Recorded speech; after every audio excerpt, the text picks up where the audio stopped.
Vous êtes ici sur Histoire et Portrait. Il y a des milliers d'années, bien avant les empires romains ou grecs, l'Égypte ancienne régnait sur les bords du Nil. Mais si ses pyramides et ses temples ont fasciné le monde, son armée, elle, demeure un mystère.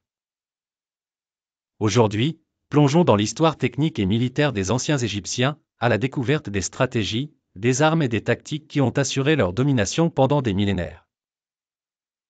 Les premiers pharaons savaient que pour protéger leur royaume, ils devaient bâtir une armée forte.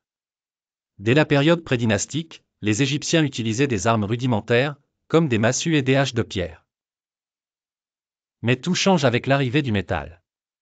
Des fouilles récentes ont révélé des forges de cuivre datant de 3000 avenue Jésus-Christ, suggérant que les Égyptiens maîtrisaient déjà des techniques avancées pour fabriquer des armes métalliques.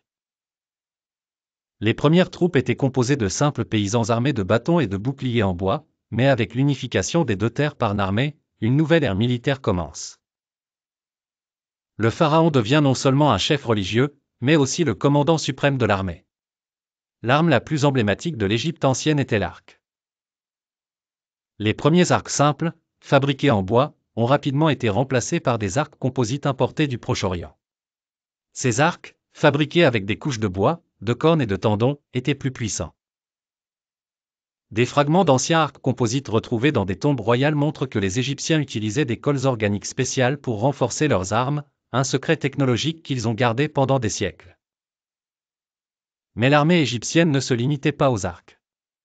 Les épées, comme les khopèches, une arme courbe d'inspiration mésopotamienne, étaient redoutables en combat rapproché. Les haches, quant à elles, étaient conçues pour briser les boucliers ennemis et pénétrer les armures. L'armée égyptienne n'était pas qu'une force brute. Elle était organisée et structurée. Chaque régiment était dirigé par un général, et l'armée entière répondait directement aux ordres du pharaon. Les soldats étaient recrutés parmi les paysans, mais les guerriers d'élite étaient souvent issus de familles nobles.